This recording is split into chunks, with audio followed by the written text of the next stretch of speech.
Et me voilà de retour. Alors, après les travaux, là qu'il y a le vent. Vous allez peut-être entendre du vent. Oui, alors, très rapide. Je regarde un petit peu partout. Moi, ce que je constate, c'est que le même scénario se joue dans tous les pays du monde. Donc, l'histoire de vous avez des forces de l'ordre qui s'amusent avec le drapeau, ok. Les gens qui sont arrêtés avec sous des prétextes, je dirais, fallacieux, ok. Euh, alors, j'avais fait une vidéo où je disais oui, à la frontière entre le Canada et les États-Unis, il y avait un blindé qui était venu et en fait, il se révèle que ce sont les forces spéciales de la police, ces gens-là. Donc en fait, entre guillemets, si je devais faire la comparaison, c'est pareil que nos gendarmes à nous, en France. Et donc c'est le même scénario qui se joue avec eux, qui se passe en France, avec nos gendarmes. Donc voilà. Donc moi, j'ai comme l'impression que le scénario il continue et que ça pousse, ça pousse, ça pousse pour que ça devienne évident au niveau de la population qu'il faut que l'armée intervienne. Ok. Alors on verra ce que ça donne. Je sais pas quand est-ce que ça se termine. Moi je le dis honnêtement, je sais pas en fait. Personne ne sait, mis à part ceux qui sont en train de travailler sur l'affaire. Personne ne sait. Mais comme je dis, quand je regarde dans les différents pays, on est exactement dans le même scénario. Dans tous les pays, c'est le même scénario. Donc, forcément, c'est la mayonnaise, c'est la moutarde qui est, voilà, excusez-moi, c'est la mayonnaise on est en train de faire monter. Alors, la distraction, c'est ce qui se passe entre la frontière entre l'Ukraine et la Russie. Ok. Après, il y a un autre truc donc, en Belgique, à côté de Bruxelles, il se passe bien des trucs. Seulement, comme je vous disais lors de précédentes vidéos, en fait, ils ont ceinturé la ville de Bruxelles. Donc, en fait, il y a des Français qui sont venus, qui sont en fait, je dirais, juste à l'extérieur de Bruxelles, et donc ils peuvent pas bouger. Donc, il y a bien des camions français, ils peuvent pas rentrer dans la ville. Donc, il y en a qui sont malins, qui arrivent, qui laissent leur véhicule et qui marchent pour entrer dans la ville. Mais c'est pas tout le monde qui peut le faire. Et apparemment, je regardais une vidéo du reste que j'ai retweeté, que j'ai tweeté sur mon compte Twitter, même nom, où en fait, vous voyez la police belge qui en fait, comment ça s'appelle, qui a stoppé donc les gens qui venaient de la France. Et apparemment, il semblerait qu'en fait, qu'ils veulent les retourner, qu'ils veulent les renvoyer sur la frontière pour qu'ils retournent en France.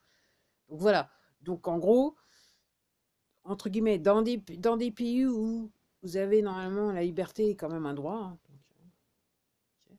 On n'est pas quand même dans des pays où on n'est pas supposé être dans des républiques bananières.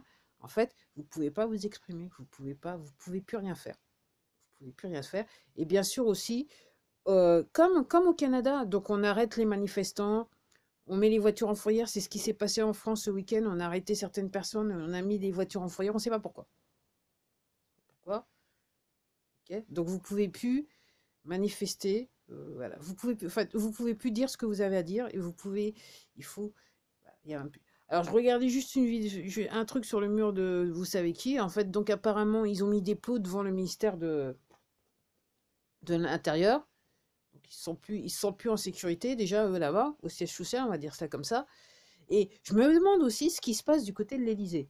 Parce que aussi, il faut pas oublier qu'à côté des champs, vous avez aussi le palais de l'Élysée. Ok.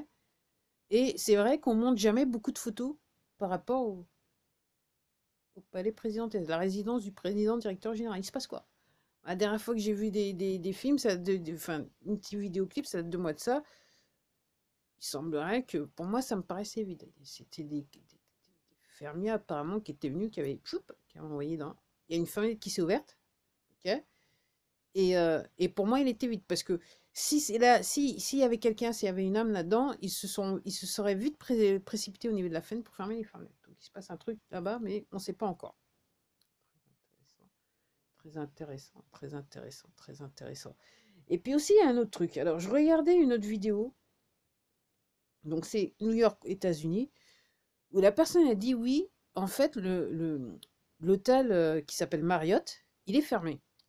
Et puis il y a un truc qui m'a. Donc ça, c'était pendant la semaine dernière. Et puis samedi, quand je regardais des images de manifestations, il y a un manifestant donc, qui filmait.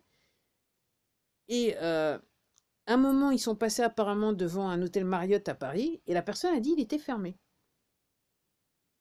Et je me suis dit, tiens, tiens, comme c'est curieux.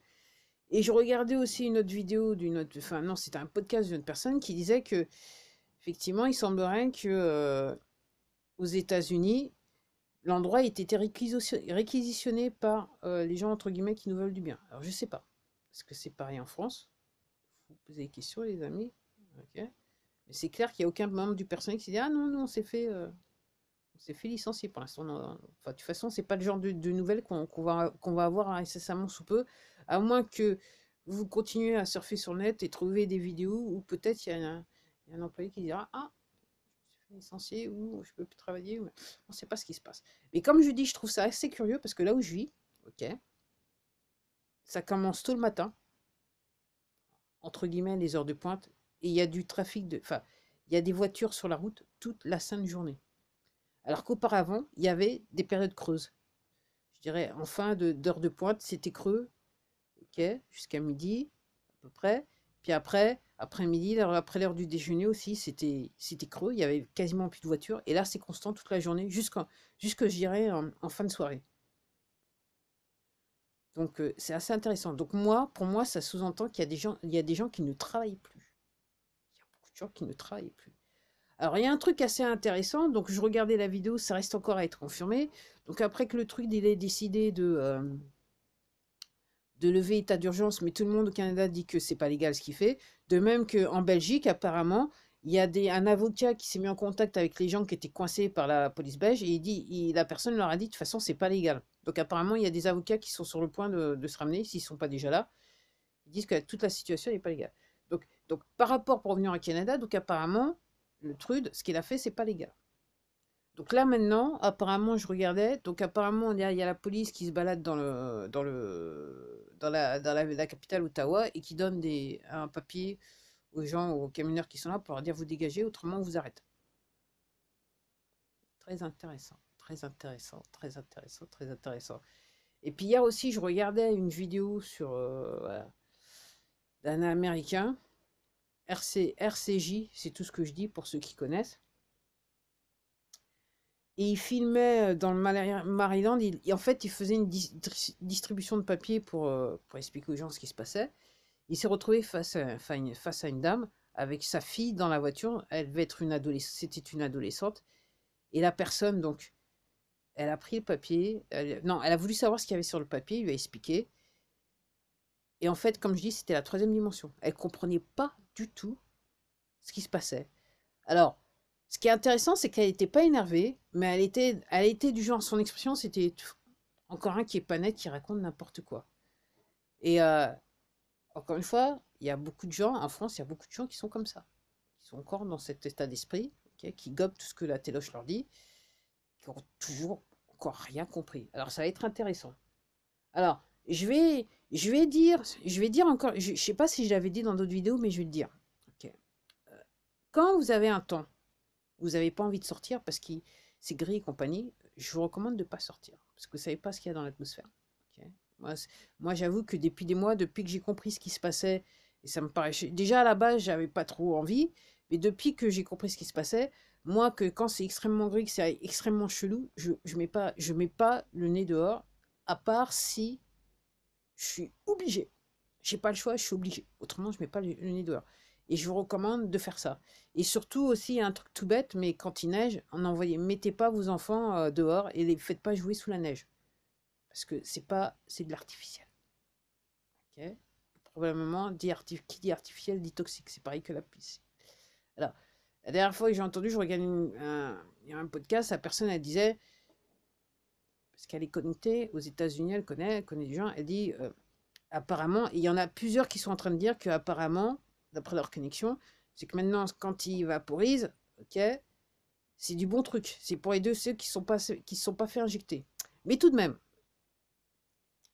vaut mieux être du bon côté. Voilà.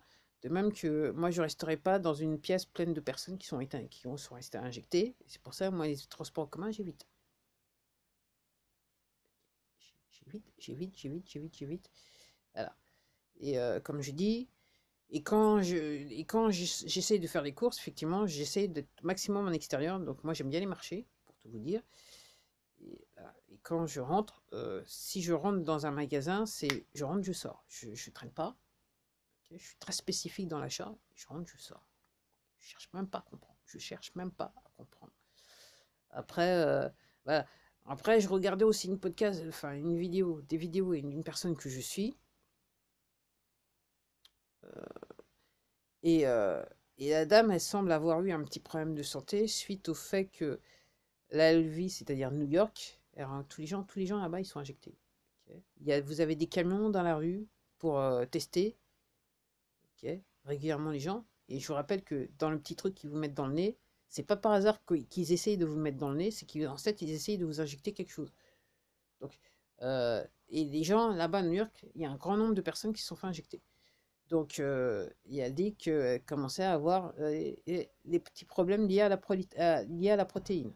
Notamment, son visage avait gonflé apparemment.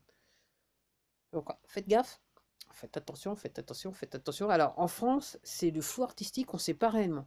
Alors, j'aimerais penser qu'il y a pas mal de personnel infirmier, c'est des infirmiers qui injectaient, qui se sont rendus compte de la chose et ont été à fond dans la solution saline, en sachant que les lots sont identifiables pour le personnel.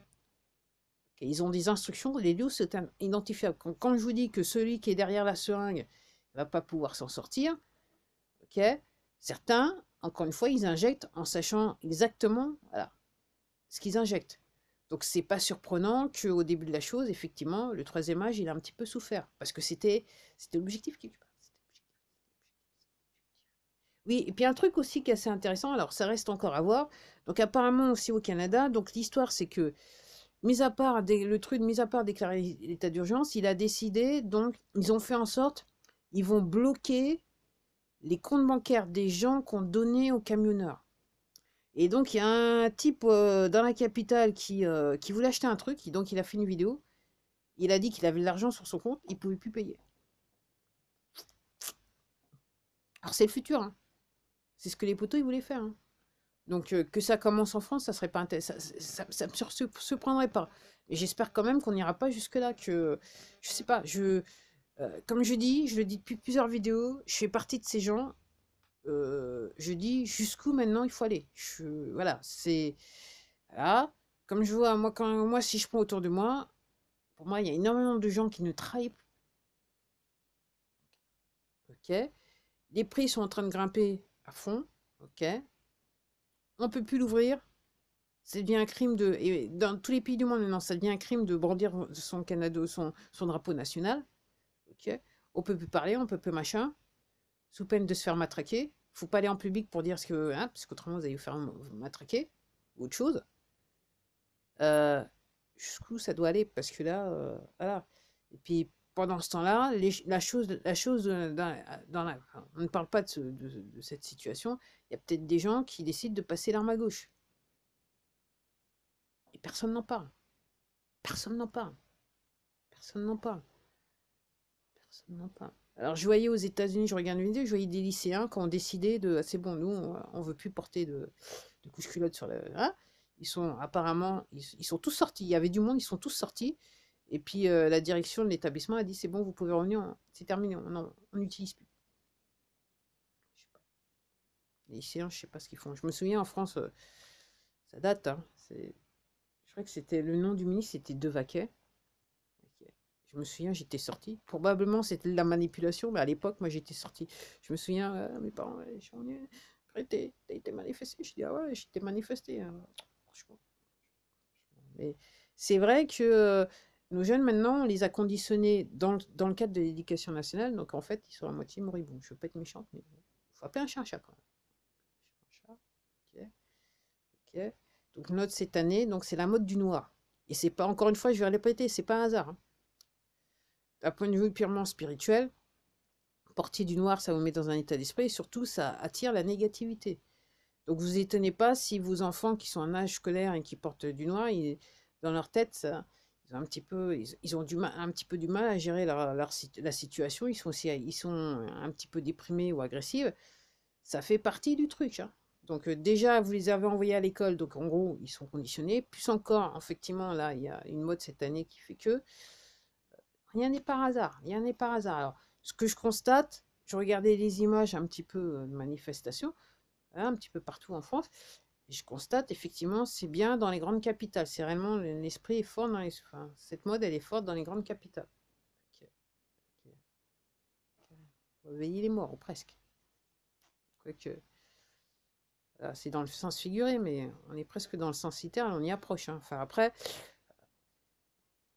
il y a des gens qui disent, ok, il y a des gens qui vont tomber comme des mouches, ok. L'autre fois, je regardais encore une vidéo, où apparemment, j'ai vu sur plusieurs comptes, je sais plus dans quel pays, je crois que je me rappelle plus, c'était le Brésil, je me rappelle plus. Les oiseaux qui sont arrivés ils sont tous tombés là par terre, c'est la 5G. Puis, aux États-Unis, il y a une compagnie qui a dit, il n'y a plus de la 3G. Oui, qui m'a envoyé un truc, ils m'ont dit, il n'y a plus la 3G aux États-Unis. Bientôt, ça sera terminé, en avril. Il n'y a plus la 3G aux États-Unis. Ok. Donc, comme je l'avais dit déjà depuis, hein, toutes ces compagnies de téléphones portables, là, toutes ces entreprises de téléphone, elles sont toutes coupables de crimes contre l'humanité. Elles ont tous voulu installer la 5G. Donc, c'est mort pour elles. Et sur ce, je vais m'arrêter parce que ça fait 16 minutes. Et puis, comme par hasard, j'ai un abonné en moins encore là. J'ai un abonné en moins. Oh, oh, c'est dommage. Oh, comme c'est dommage. C'est vrai qu'on regarde pas beaucoup mes vidéos. Oh, comme c'est dommage.